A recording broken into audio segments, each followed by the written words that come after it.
Eric, can you please do a confirmation that you see the title slide and only the title slide?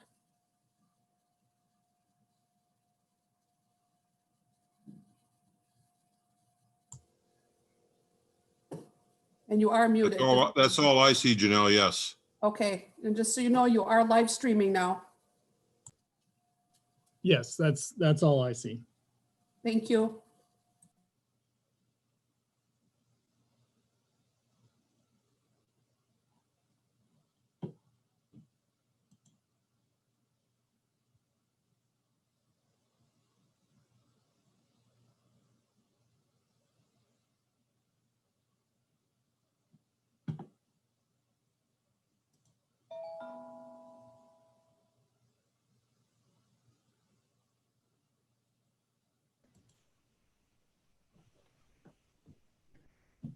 Hi, I'm Mike von Schneidermesser at Untitled Lane.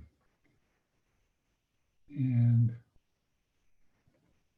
we have quite a few trees which were planted in the railroad right-of-way, which of course we deplore that they're going, but that's the way it goes. It's not our land. So thank you, sir, for your comment. There will be ample opportunity to have questions answered during the presentation. And we'll have a kickoff here in just a couple minutes so members of the public know what to expect of this meeting tonight. So if you could hold your questions, everybody will have ample opportunity to have their turn to speak and ask questions or give feedback. Thank you.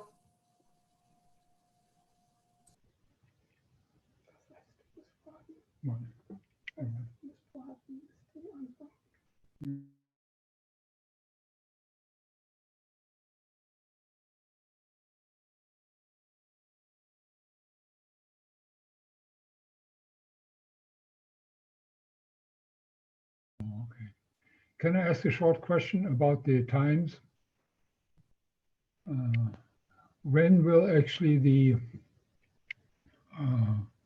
construction be held? I understand most of the summer in 2021, but is there a more accurate time? Like, Yeah, I'd say this is Eric Jellin. I'm the project engineer for the sewer district. I don't think we really have a more accurate timeline. That would be up to the contractor once the project is awarded. But we're looking, I know it's a wide time frame there. Typically they would start at one end or the other, usually the downstream end, and work their way up. And I forget, what was your address again, Michael? 3555 Tally Ho Lane. We are just east of the footpath which crosses the railroad line from two houses, the second house east of the golf course. Yeah, so whichever direction they start from, if they start upstream or downstream, you're going to be kind of in the middle. It's just a guess, but I would say mid to late summer, probably, when they're at that area, when they're putting the pipe in that area. Some of the other work may take place earlier for bypass pumping or for trees. Tree removal will take place ahead of time, typically, of the construction. I'm just curious, I understand it will be on the north side of the railroad tracks, and but there are also lots of trees. There are fir trees especially. Will some of those also be removed? That was Carl Franz. I think we should let them do the presentation and then get at the questions. Okay, thank you. If that's okay. Yes.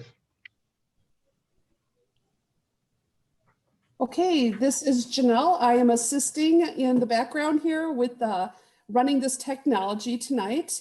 Can I get a thumbs up from our presenters so I know you are ready for me to go ahead and kick off decorum? Yes? Okay. So welcome everybody to our public involvement meeting for the West Interceptor Shorewood Relief Sewer Project. There are just a couple simple decorum rules that we ask all members of the public to please follow. Number one, please hold your questions until the break in the presentation. Each person that's presenting will give ample opportunity for members of the public to ask questions or give feedback during the presentation this evening. When we ask that you would like to ask a question, please state your name first so we know who is asking in case we need to round back with you on any further clarity. And number three, if you have joined this meeting tonight, and I do see one individual out there on a cell phone call, if possible, please do add your name in the participants. You can do that by selecting participants in the lower toolbar. And then to the right of your name, there's an option for more where you can rename yourself. So if you have that ability tonight, we would like to see who is participating. That way, if there's any questions, we are sure to follow up with you. So with that, let's have a great meeting. And I am turning it over to Eric Jellin, project engineer for this project. Thank you, everyone. Thank you, Janelle, and thank you everyone for attending tonight. This is the second public involvement meeting for the West Interceptor Shorewood Relief Sewer Project. We had our first meeting was in October of 2019, so October last year, almost a year ago, actually. And I know several of you were at that meeting as well. So some of these slides are going to be repeats, but we'll, for those that are new, we want to describe, the project and who the Madison Metropolitan Sewerage District is. What you're looking at on this very first slide here is some drone footage of the area. There's Pick and Save to the right. You can see Tally Ho to the left, and the railroad tracks are in the center line, in the center of the photo there. The green highlighted line, actually lines, I should say, is our existing sewer system in the area.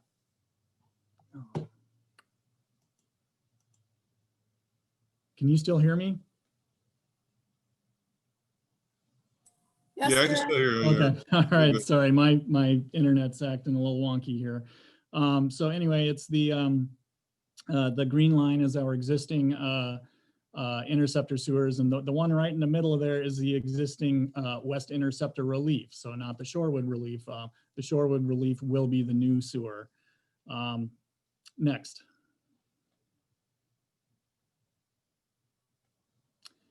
So who we are, we went back to the original slide, Janelle.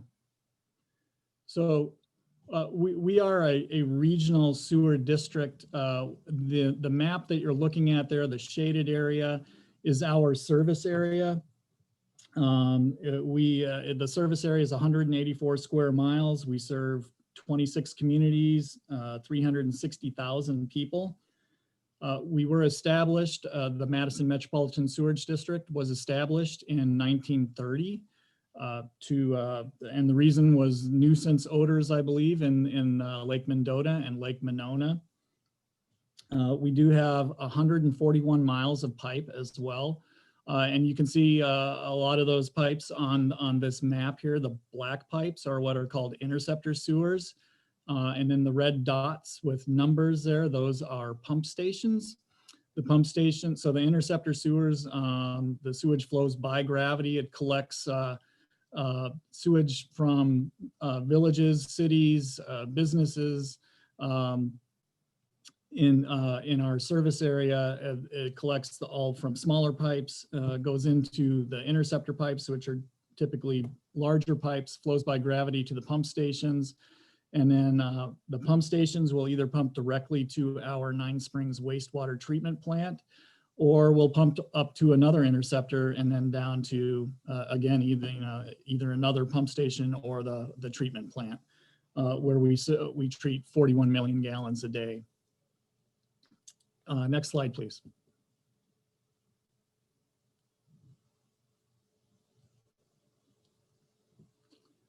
So this is, what is an interceptor sewer? This was one of the posters that we had up at our last meeting, the first PI public involvement meeting that was last October. We did in person, and we stood around and got a chance to meet a lot of people face to face, and talk about, well, what is an interceptor sewer, and this was one of our posters. As I described, it's a larger pipe that flows by gravity, and it intercepts sewage from smaller pipes in the community. Also what's shown on this drawing is the work area. This one happens to be in a roadway. We don't really have a lot of roadway work. We will be crossing Highbury and Western Boulevard. Access will be maintained for any emergency services. However, when we're crossing a road, that road will probably be shut down as we cross it for a day or two. The bottom portion of this photo kind of shows, what the interceptor, the collection system would look like in profile. So there's the collector pipelines, which may or may not go to a pump station, would pump it up to an interceptor pipe, and the interceptor pipe shown in this drawing, it's going straight to the Nine Springs wastewater treatment plant. In some cases, it does go to another intermediate pump station. Next slide.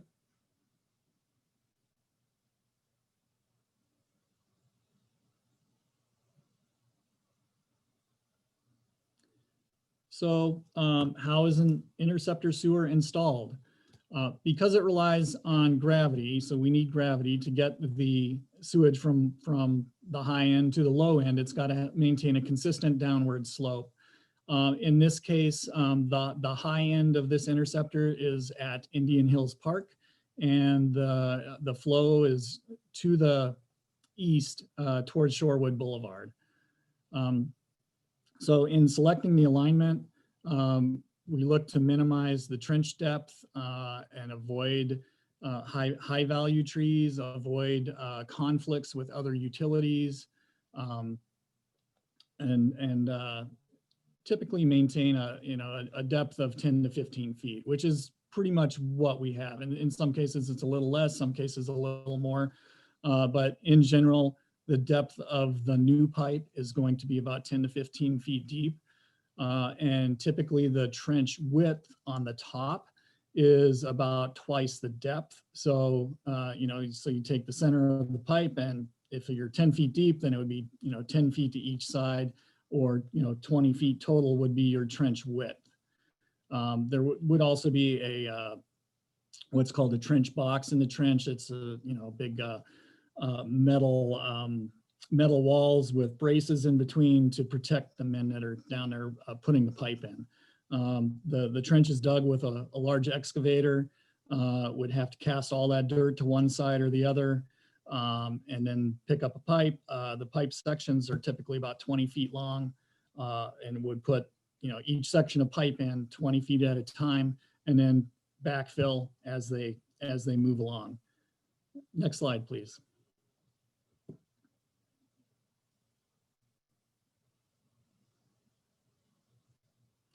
So what this slide is showing is the existing West Interceptor system. There are a lot of pieces to this system. It was built starting in 1916. The orange highlighted and the green highlighted are the original West Interceptor. The orange was built in 1916, and the green portion was built in 1932.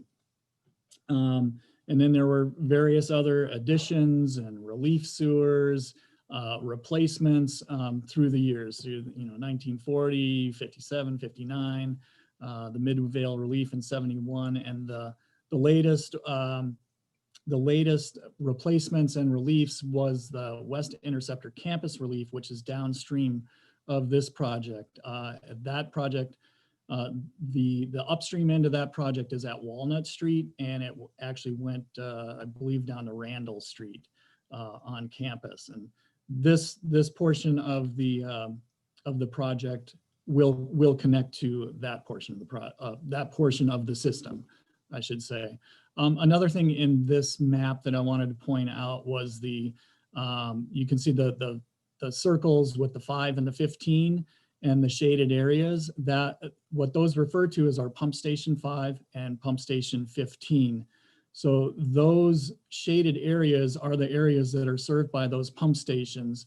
Those pump stations pump up just upstream of Indian Hills. The discharge manhole is in University Avenue.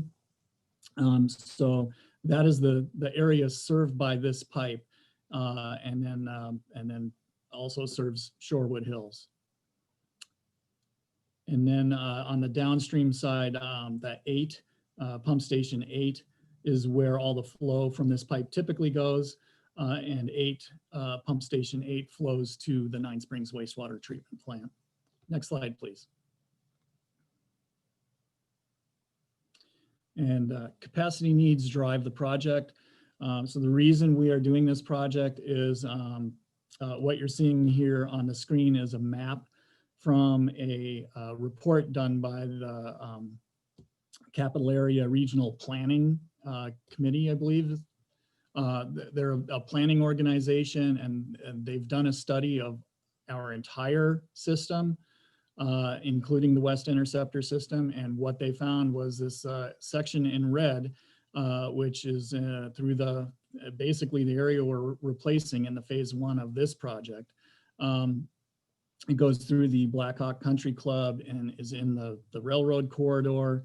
And that area, that section is actually in need of replacement right now due to capacity. The existing pipe is in decent condition, but it's just not big enough to handle the flow. That pipe was installed in 1958.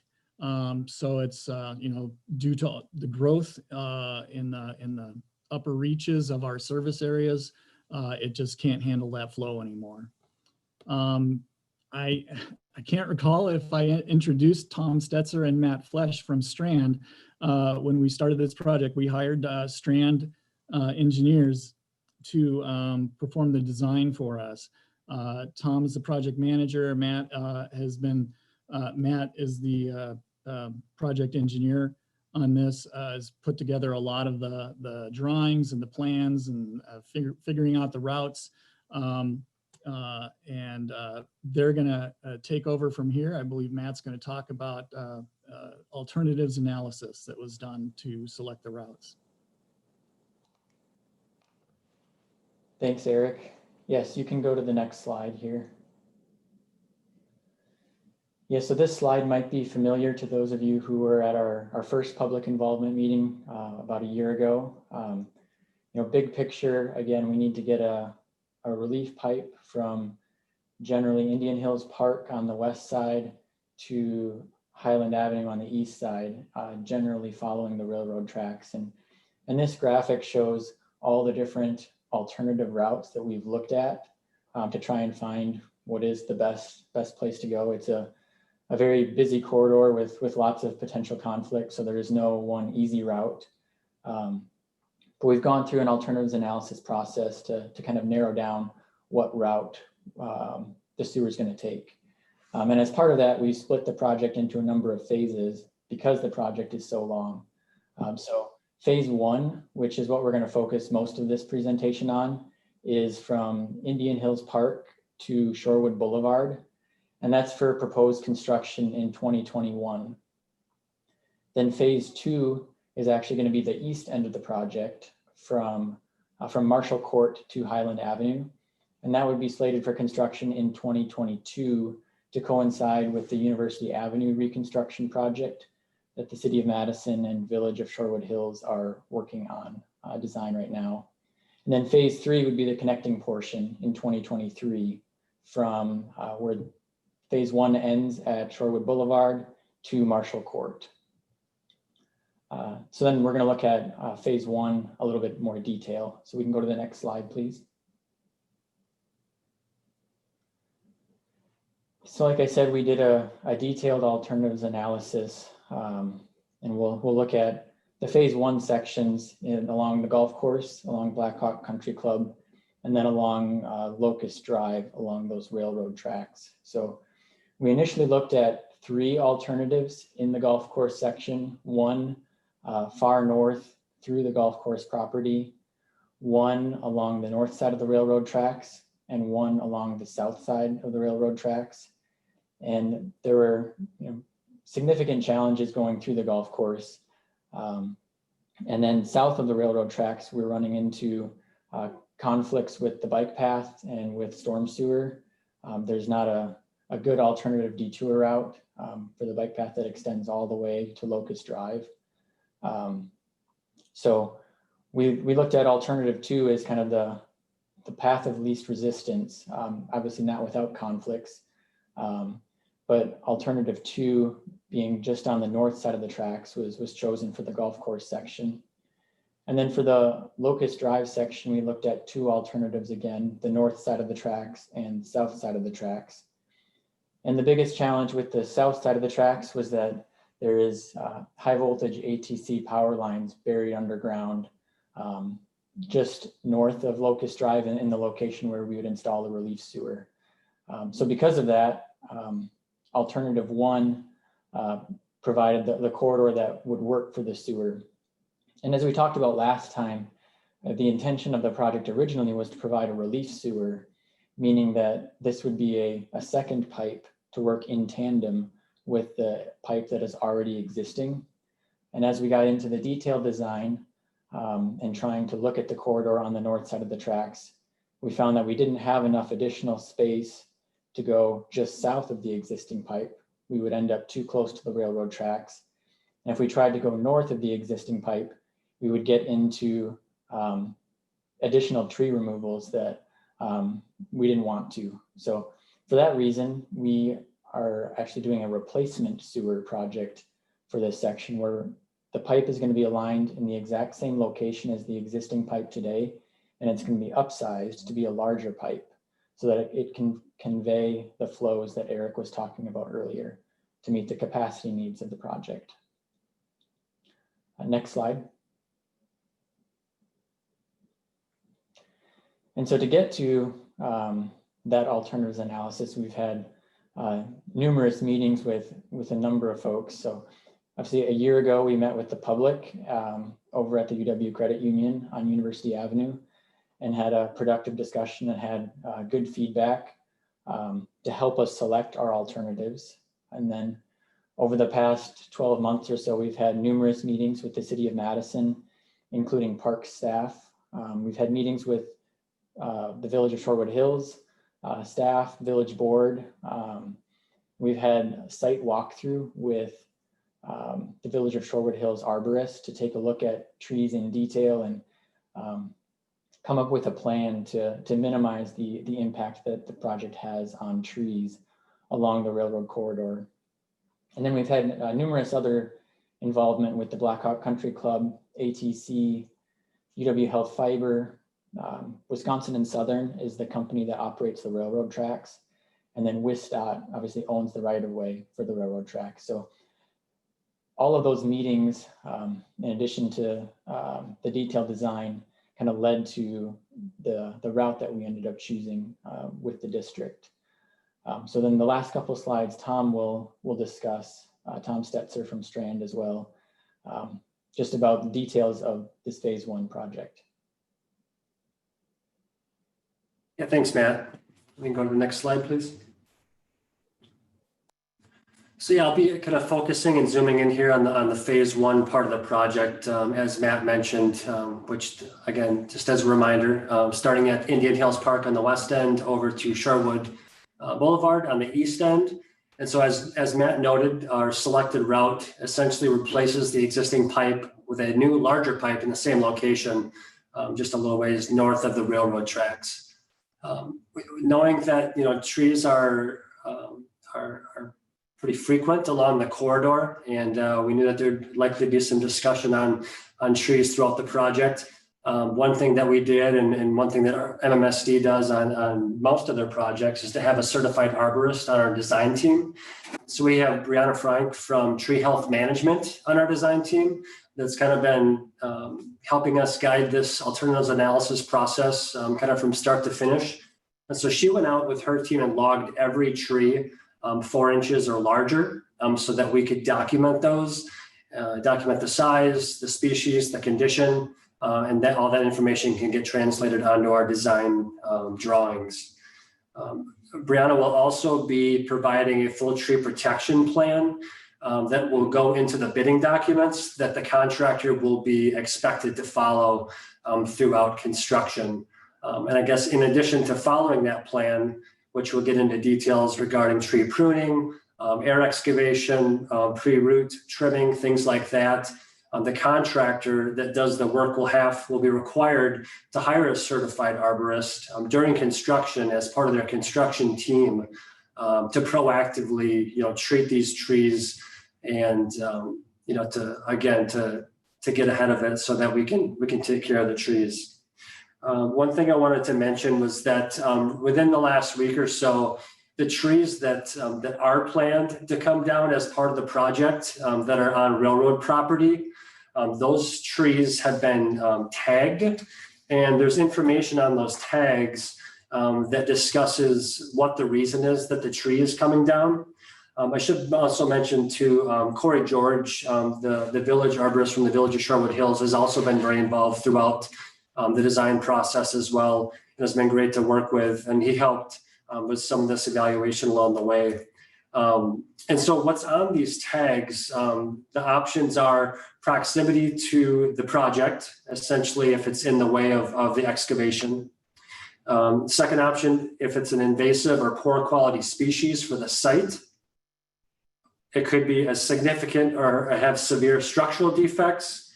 It could have poor health or unlikely to survive long-term, or it could just be an overplanted site. And so those are kind of the categories that both our arborist and the village arborist kind of agreed upon, that hopefully most of those trees could kind of fit within that box. So the trees that are planned to be removed have recently been tagged. If there's property owners on that wanted to go take a look and just get a feel for, A, what trees are getting removed, and B, why.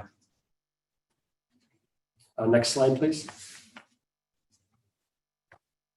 So again, some potential impacts, and you can see I know it's pretty zoomed out, but the proposed pipe alignment is shown in red on the exhibit there, just north of the railroad tracks.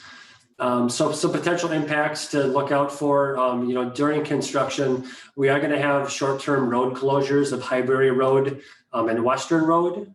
We say or because we're going to require the contractor to only have one of those roads closed at a time. And so if they start on the east end, which you would expect in the downstream section, the contractor will start working their way west. They would close Western Road first, keep Highbury open road, and then by the time they get up to Highbury, then they could close down Western Road and vice versa. We'll also probably need a short-term detour of southbound Shorewood Boulevard. And the reason for that is when the new kind of connection junction structure is constructed at the east edge of the project, the contractor is going to have to bypass pump around that area. And the closest manhole downstream is actually in southbound Shorewood Boulevard. So again, it's not going to be a long period of time. However, we'll likely have to detour southbound traffic over to Western Road, and then so they could loop back over to Shorewood Boulevard. It should not affect northbound traffic at all, as well as pedestrian traffic should be able to be accommodated as well. Another thing I wanted to mention, we'll likely need a temporary detour of the commuter bike path that runs along the south edge of Indian Hills Park. We have a planned detour route for that. A portion of the pipe is essentially kind of right underneath that section of trail. So we plan on detouring bicyclists and pedestrians down Whitney Way and then over to Old Middleton Road for both eastbound and westbound, essentially peds and bikes. So we'll have that, an official detour posted for that as well. And then the last thing I just wanted to mention was, just like any construction project, please bear with us. There's going to be kind of general construction activity and noise along, the project corridor throughout the duration. But again, we'll rely on the contractor to try to keep that to a minimum and try to keep within any existing restrictions based on time of day that they can and cannot work within both the village of Shorewood Hills and the city of Madison. Next slide, please. And then the last slide I want to talk about here is just the estimated timeline. So we're getting close to the end of 2020. It's hard to believe, but we're kind of gearing up to get this project ready for the public bidding process. We're planning to advertise for bids in mid-November this year, with bids due right before Christmas. And so what that kind of would lead us to would be a MMSD approval of the bid in early 2021. And then the construction of this phase one project to be during 2021. Just tentatively right now, we're thinking April to November timeframe. And then again, like Eric mentioned earlier, some of that will be kind of dependent on contractor workload and sequence and things like that. But that's just kind of our general timeframe right now. And then again, just wanted to mention, it's been great working with all of the different entities and communities and agencies throughout this process with Shorewood Hills, Madison, the residents that we've spoken to, and some of the business owners and the Blackout Country Club, for example. And so we, plan on continuing that coordination and communication process throughout the duration of the project. Also just wanted to mention too on the bottom, as Matt mentioned before, the future construction projects that they would lead us up to would be phase two for 2022. Again, Marshall Court to Highland Ave, piggybacking on the roadway project that the city of Madison is doing on University Avenue. And then phase three would be coming back and essentially filling in the gap in the middle that we left between Shorewood Boulevard and Marshall Court. Next slide, please. I think now I guess I'll turn things back over to Eric to kind of moderate some of the questions anyone might have. Yeah, I think we'll open it up for questions now. My contact information is there. You can always email me or call me with any questions. If you want to ask me offline, or if you think of a question later, then feel free to contact me. But for now, if you have any other questions to ask about the project, then we'd be happy to address those. I have a question. My name is Kate Zelmer and I'm a resident on Tally Ho. Is there a plan to replant any of the trees that will have been dug up during the process of this project? No, unfortunately, we are not allowed to plant any trees by the railroad. So the railroad has told us that we cannot replant any trees that are in the railroad corridor. Did they give a reason for that, or? Yeah, it's a maintenance issue for them. That's what we were told. So, if it costs them money to take care of the trees, if the tree falls, then it could be a hazard if it falls over the tracks. But yeah, that was the explanation.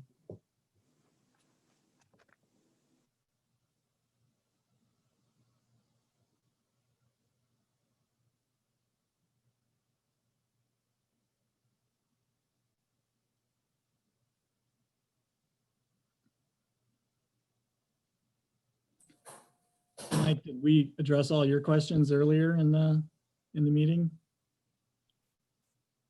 I'm sure, this is Carl Franz. I'm sure that we'll talk about this another time too, but I just thought I'd point out that that the village does have a noise ordinance, and we have quiet hours and regular hours. And so if basically the contractor would be expected to not start work before 7 in the morning on weekdays, that actually our ordinance would allow them to work till 9 o'clock at night. And then the requirements tighten up a little bit on Saturdays and Sundays. So On Saturdays, I believe the work start time is 8 o'clock. And on Sundays, it may be 9 or 10, but we can talk about that later. But that, it just seems like whenever we have construction projects, whether it's the village doing them or someone else, contractors get anxious to get things going. And so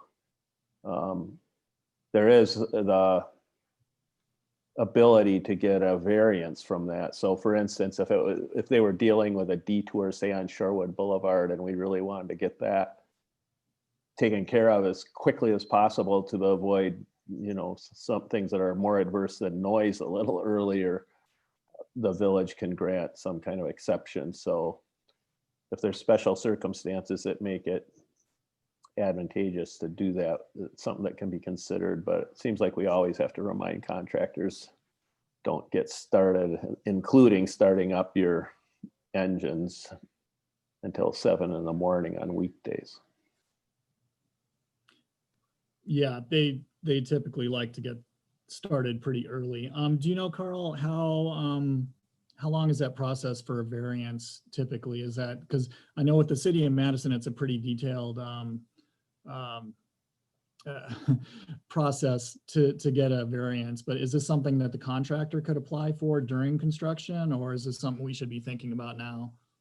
Yeah, when the village is, I have the authority to grant those, but in the past, I've only granted them for like specific, hey, we've got to make the connection on Shorewood Boulevard. If you can let us get started at 5 in the morning, we could get this done a day sooner. So it makes sense to do that. I have not granted a variance for an extended period of time. I think if the contractor were to ask for something like that, I would probably go to the village board. So because I feel comfortable granting those if they're for a specific, short time frame to get something accomplished in a expeditious manner, but I wouldn't want to do it if we want this for the whole summer to be able to start at 6 o'clock in the morning or something.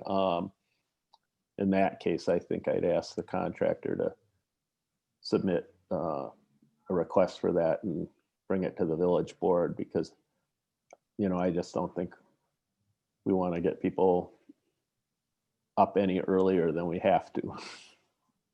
That makes sense. And thanks for pointing that out. We'll include that information in the specifications and also point it out we have a pre-bid meeting. So all the bidders will have to come to a pre-bid, point out things of special importance, and it will let them know that, by the way, this is serious. You cannot start your motors before, 7 a.m.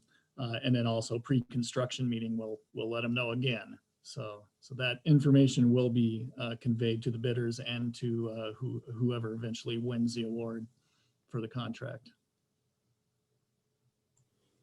Tom and Eric, this is Bruce. We should put in the specifications that any dewater or bypassing pump should be housed in a noise reducing, have a certain decibel limit on them.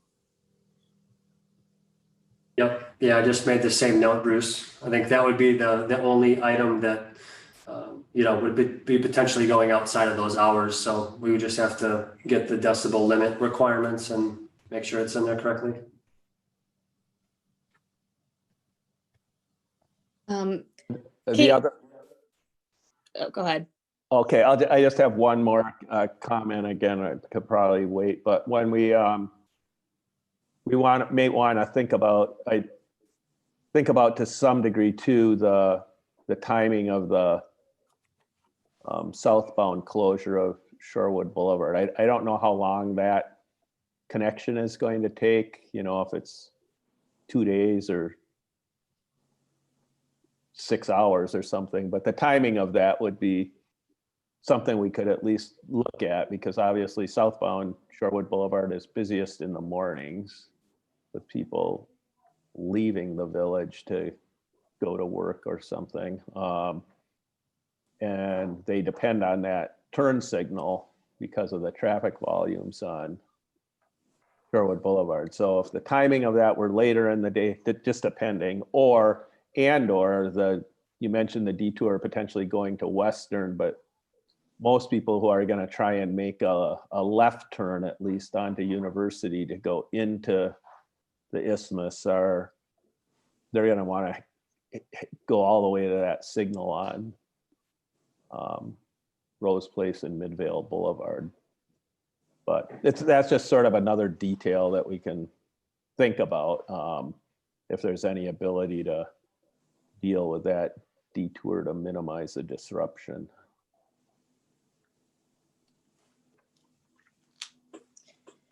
Yeah, and that one likely will be multiple days. So we can talk to you a little bit more about that, Carl.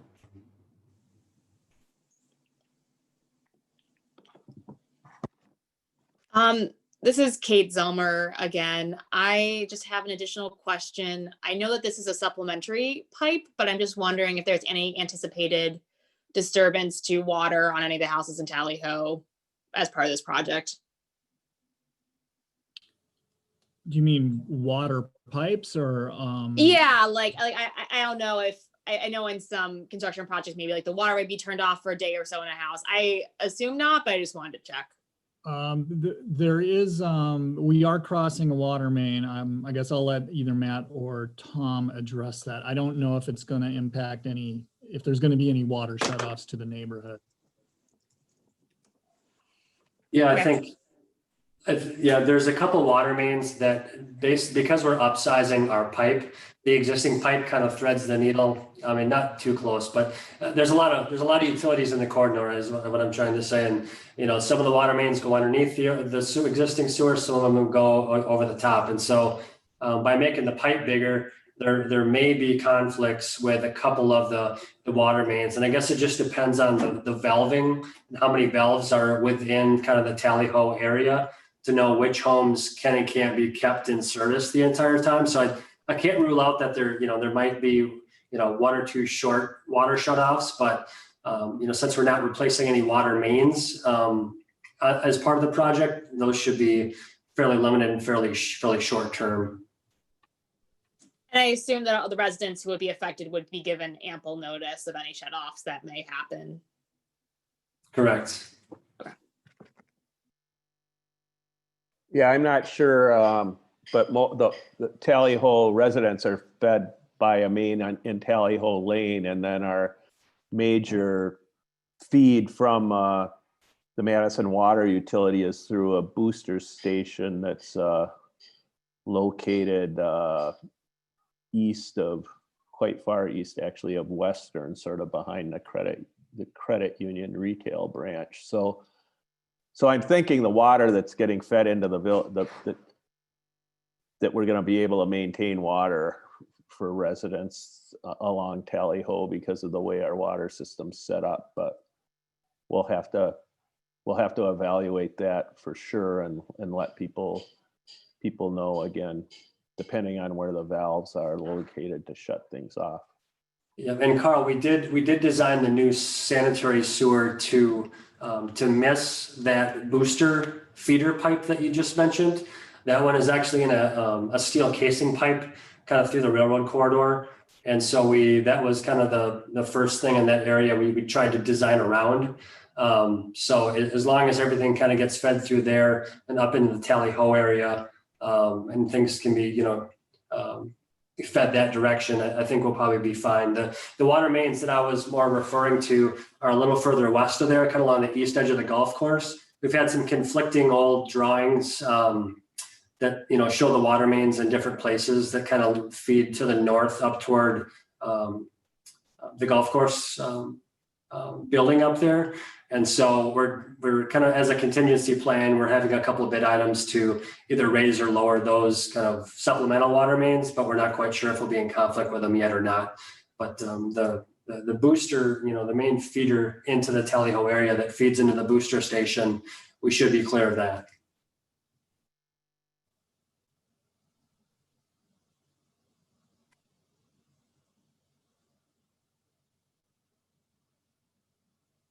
Hi, can I ask a question, please?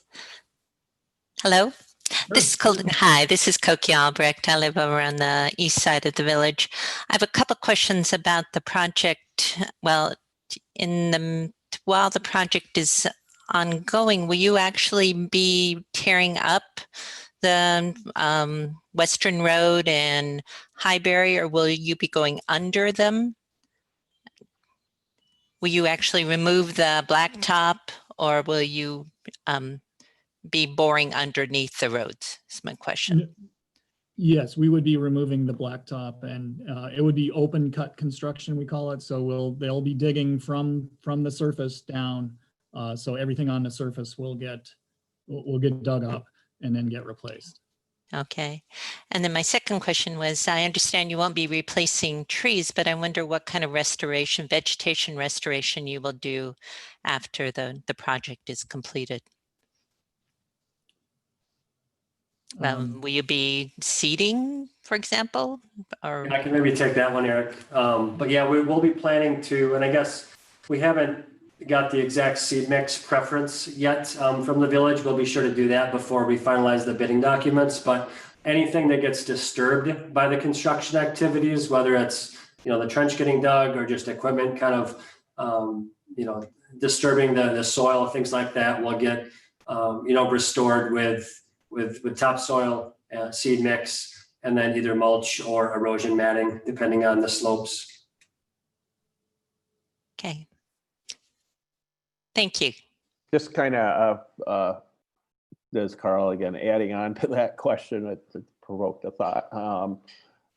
Has the railroad indicated, is there a specific height that they will only allow things to get? Because I was just thinking, again, I don't know how residents in that area would feel about it, but if we could get it away from potentially mowing in that area, and we're able to do some sort of prairie or some sort of native planting, it might be more attractive in that area and reduce the amount of time that we're just mowing turf. But I don't know, again, I don't know what the railroad would allow to occur there. If there is some opportunity to do something a little different than what's in there now, that might make it more aesthetically pleasing and also more just better habitat. I think, my guess is there's a lot of areas where the railroads are that are in very, rural areas where there's going to be taller grasses. So I think as long as it's, plantings that are lower, and not too high, my guess is that would be acceptable. Where it is now, it's a very urban feel, the way that it's mowed currently. However, you get outside of Madison further west on the same rail line, and there's, very, very rural areas where the tracks are up against. So it would just have to be something that could be, kept to a reasonable height, I would think. But that's something, if the village prefers that type of restoration for any disturbed areas, we can gladly, circle back to the railroad to confirm.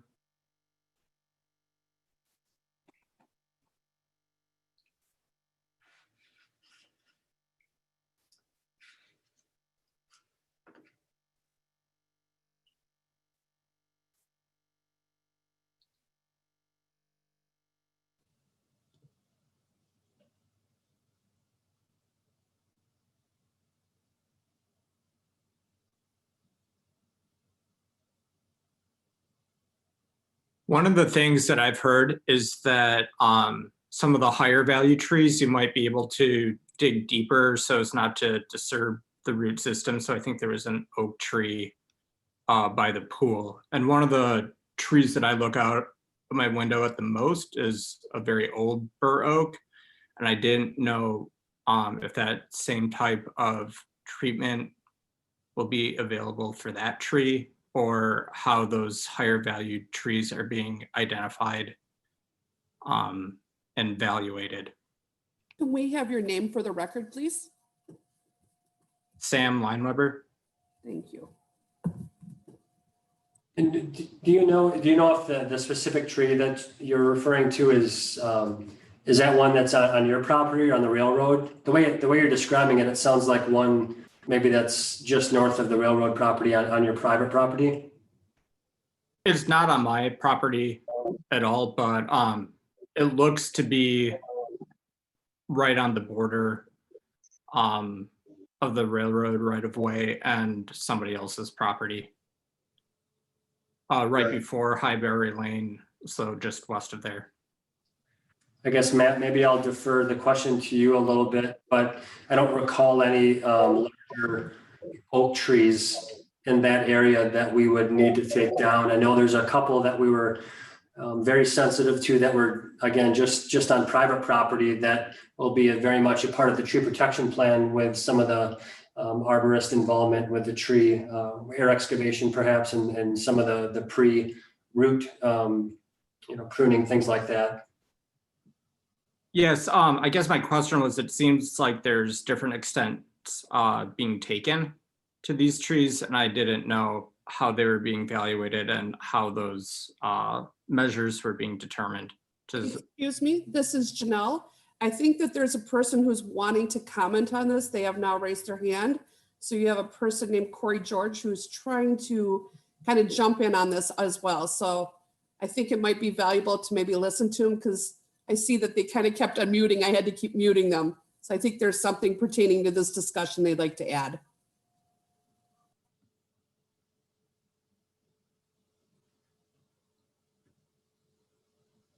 Yes, can you unmute him, Janelle? Corey is the village arborist. So can you hear me? yes. Hello? Okay.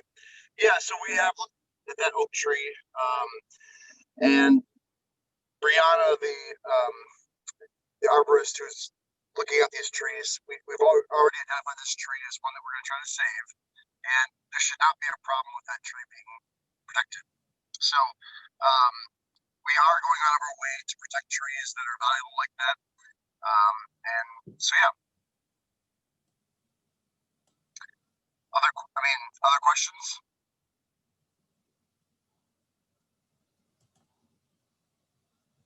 I'm not sure if you said my name, but no, I didn't have other questions. I was just curious about the measures being taken.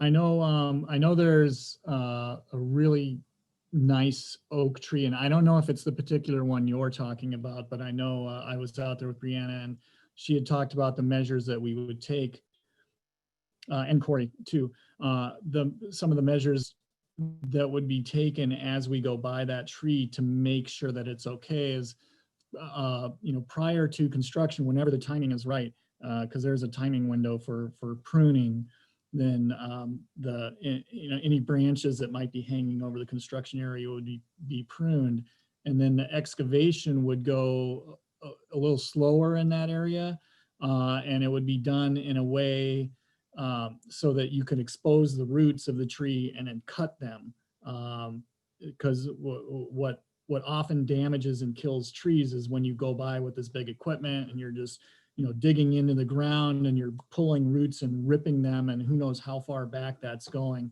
But when you can get in there and do it more carefully and get a clean cut on those roots, then the tree is, you can get by there and the tree will be okay. So I know we're taking those measures for some trees.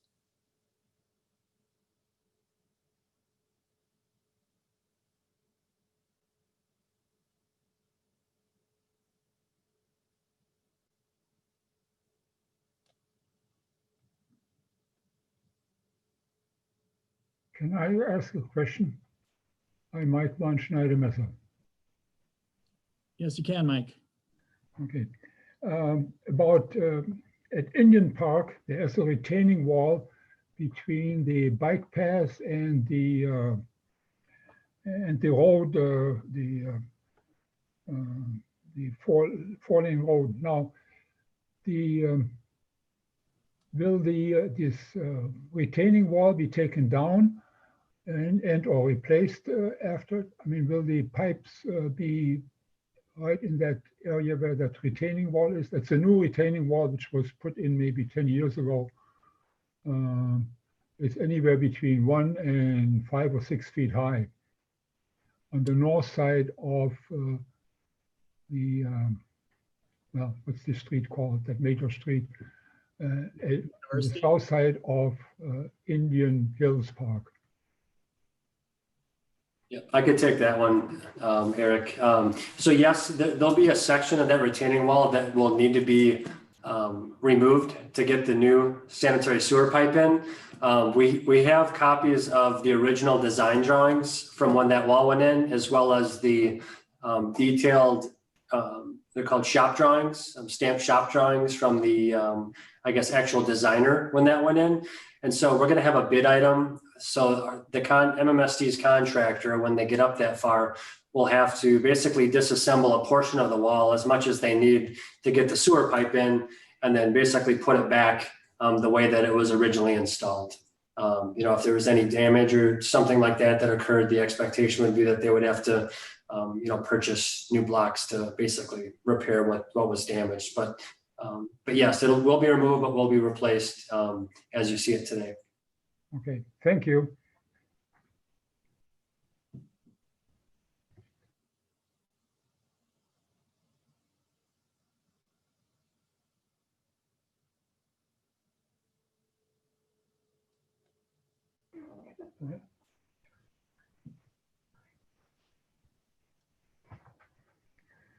What did you say?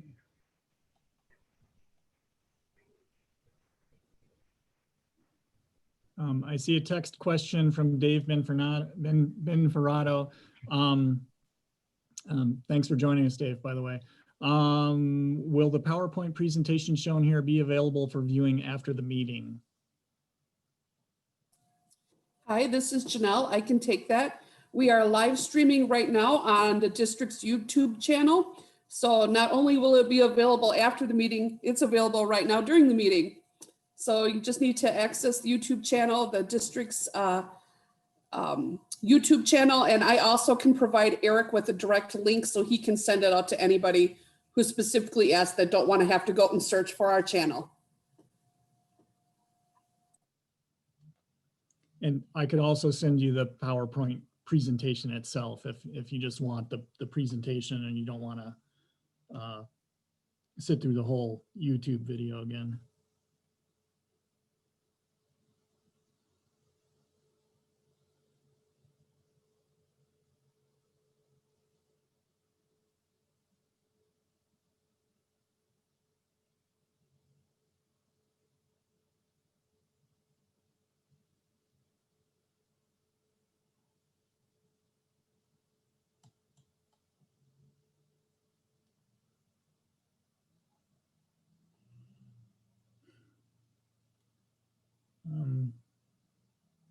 I don't know if there's any other questions. Should we wait a bit longer, or I don't know.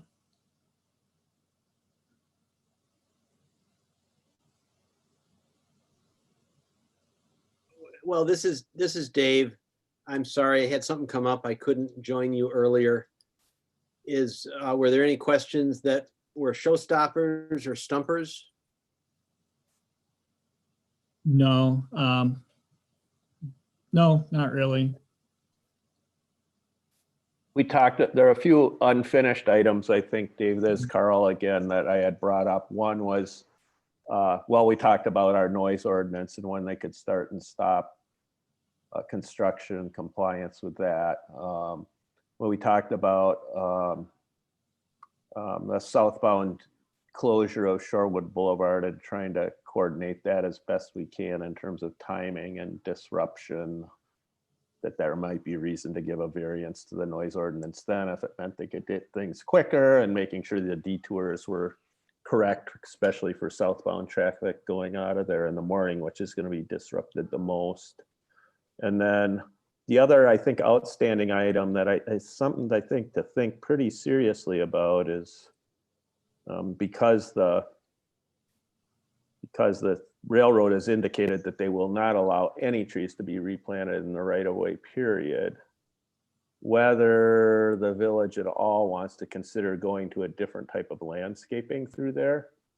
So, I mean, typically they, you know, if we used Madison turf seed, that area would be restored and seeded with regular turf seed, and we would continue to mow it and deal with it like we do now. And I thought at least we, although it might create other maintenance issues in terms of getting it established, that whether there's any potential to do native prairie through there or something else that might be lower maintenance, as well as potentially, if it's taken care of correctly, aesthetically more pleasing, depending on what one's aesthetics are.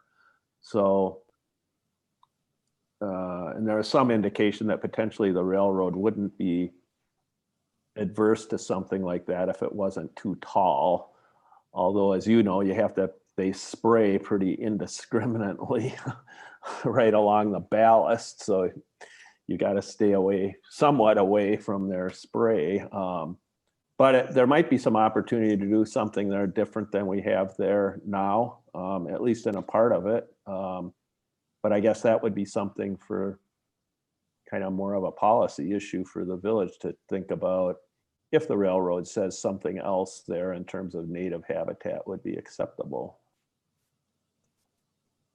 Right. Right.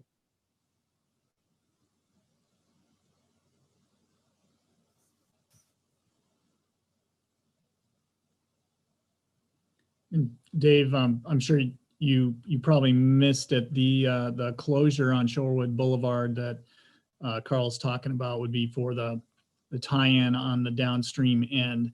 Would likely be for more than one day, so multi-days, and it would just be the southbound lanes of Shorewood Boulevard.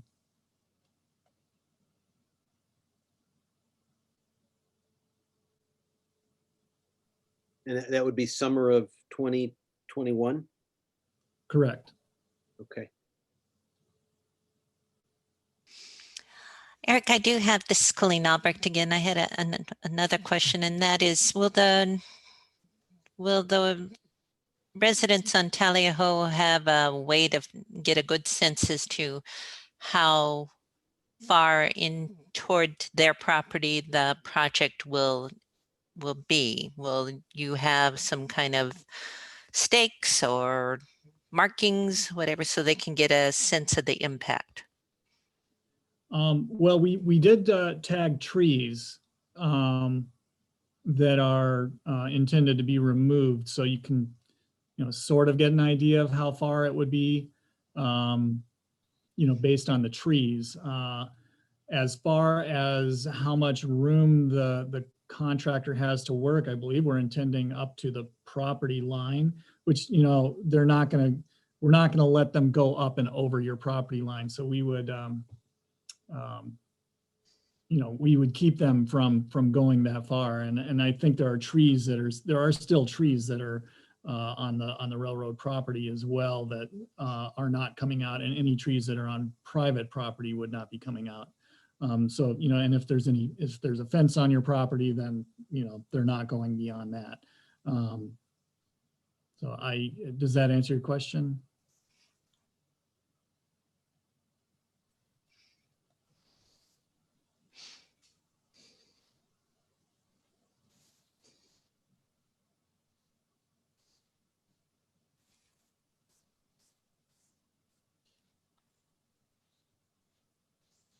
So were you asking, like, during construction, are you going to get a sense, or were you looking for a sense of that ahead of time? I think during construction, you'll definitely have a sense of how big the construction area is going to be, how wide it is. And like I said, the trees are marked, the ones that are going to be coming out. So you can look for those tags. They're yellow tags on the trees, and kind of get an idea of the extents there. Okay, Hi, Eric, this is Janelle. Mr. Corey George is raising his hand again. Yeah, so I just wanted to mention too, can you hear me? Yes. Okay. I just wanted to mention that, yes, we did last Friday. I walked the corridor with MSD, and we tagged the trees, and I've already met with most, I'd say probably 3/4 of the residents along Tally Ho Lane, and explained to them what was happening. Almost everyone is, being reasonable and understand that the trees that they planted on railroad right away are, they took that chance when they planted the trees, and they're understanding that they have to be removed. We've also looked at some trees that are on private property that are not in good shape and potentially could be removed during this project if they're, kind of questionable. So I think people are understanding of what's happening for the most part, and we're kind of working through those things right now.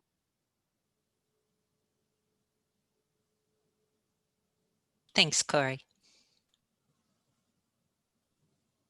And I just wanted to piggyback onto Corey's comments. Thank you, Eric and team, for being sensitive to the whole issue of trees along the north line of the railroad right of way, and sometimes within the railroad right of way. We really appreciate whatever you can do to save the nice, big, tall, mature trees. We'll do our best. Yeah.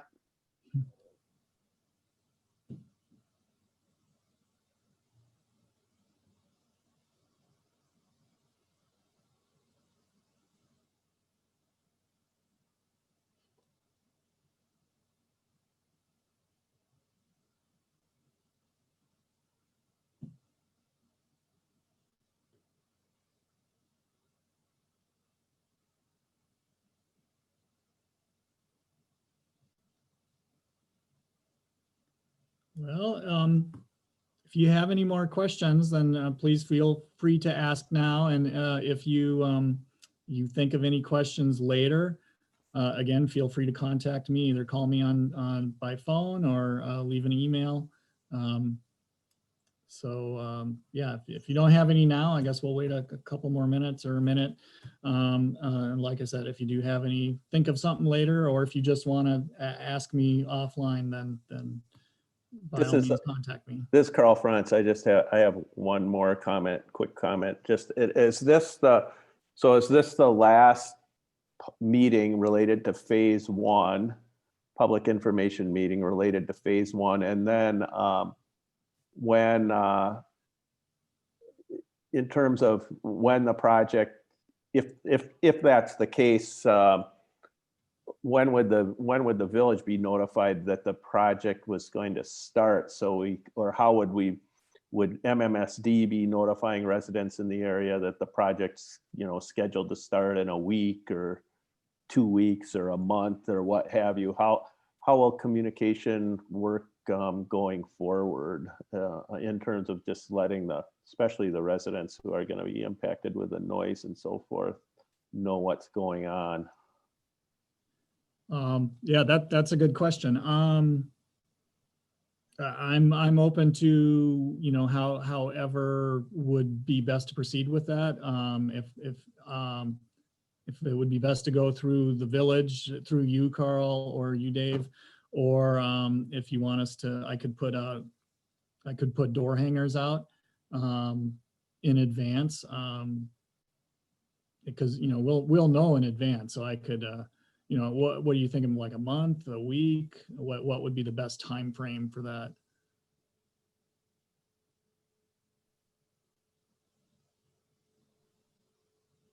I'm not sure right now, but I suppose at the point you would know, start to get a good handle on that, if there aren't rain events or something like that, we anticipate this project starting within a month or 2 weeks or something. That would just it would be helpful to know, when we get closer. Okay. Yeah, we all, before our projects, we typically have what's called a pre-construction meeting.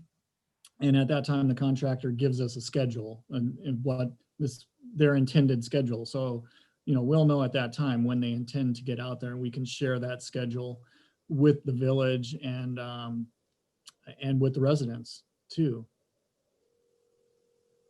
Excellent. Eric, if you could do that, and then you mentioned door hangers, I like that. That's a very, you know, if somebody's email is down or if we don't have their email address, or if they do not get the village bulletin or whatever, a door hanger is a nice fail-safe way of communication. And so we would appreciate that. If you could do the entire south side of Tally Ho. Yes. Yeah, I could do that. I mean, the other thing we could do is postcards, kind of like we did for this meeting. We could send postcards out. Either one. Okay. That's great. Thank you. You're welcome. I would suggest we do another mailer, Eric, similar to what we did. I think a little more broad probably, and if we need to go more door to door on Tally Ho, we can. And then we can also have another, I would call it public information meeting if you want, Dave and Carl. Before we've done that just before construction, then we know the schedule. We have a contractor. We can answer a lot more questions about, you know, when construction could start. But we can have a meeting like this if you guys would prefer that. That's not a problem at all either. I think that would be good. And if you could pencil that in for Carl, what do you think? A month, 1 month ahead from when the dig starts? Would that make sense?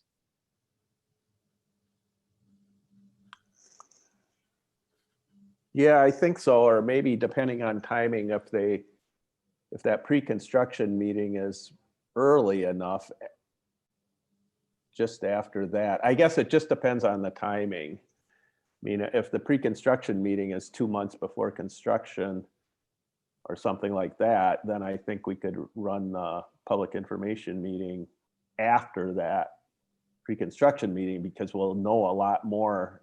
We'll know more a lot of details at that point. On the other hand, if the pre-construction meeting happens 2 weeks before they're going to start, that wouldn't be so good. Right. Right. I agree. So Eric, if you could fit in one more public information meeting, maybe a month before the construction starts in earnest, and whether that's before or after the official pre-construction meeting. Okay. Okay. Yeah, I'll plan on having the third public information meeting a month before. If the pre-construction meeting happens earlier, then we can do that meeting earlier. Okay, good. Sounds like that's what you're looking for. If it is earlier, that's fine, but no closer than 1 month. Right, right.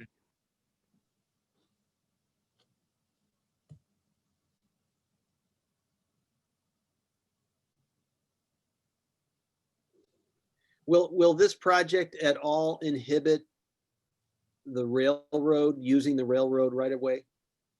I mean, will it prevent trains from going back and forth? No. We'll be paying for, the contractor, well, us ultimately, but the contractor is going to have to pay for flaggers. So as a train comes by, then the flagger halts construction, tells everyone to stop, and then the train goes by, and then they can start up again. Okay. It's become a fairly busy corridor, surprisingly busy. Yeah, they were telling us up to 6 trains a day. Yeah. Can go through there. Yeah.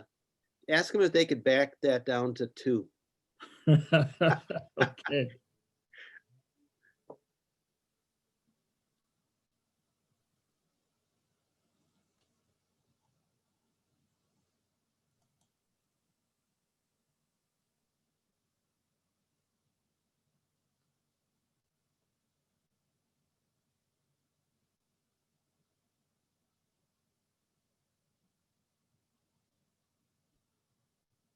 Okay, well, thank you for all the great questions and comments. Appreciate it. We'll look forward to having that third public information meeting. Like Bruce was saying, we should have a lot more information at that time on exactly where the contractor is planning on starting and when, and perhaps other details of their construction plan. Great. Thanks for holding this meeting. Eric, Thank you. did you want to mention anything about the fiber optic work or anything like that, or not? Oh, right. Yeah, we probably should mention that. Unfortunately, right above us in the railroad corridor, there is a fiber optic line right now. It's UW Health Fiber, and we're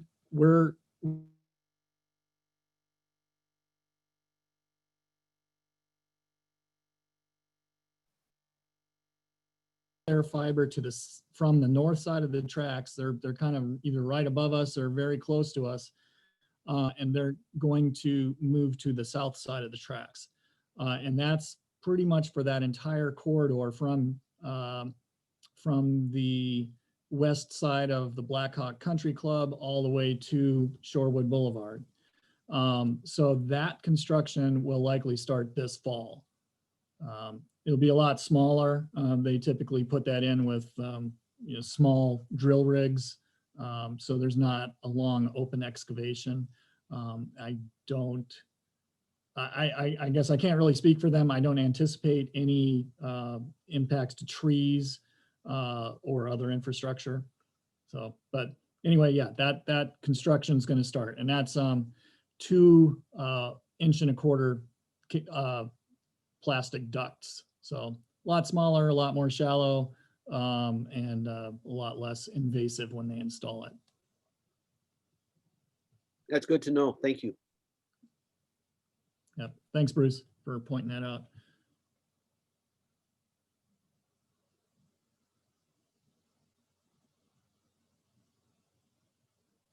Okay, well, I think that's it. Thank you again, everyone, for coming and for all the great comments and questions. And if you have any more, then let me know. And otherwise, I look forward to seeing you at the public information meeting number 3.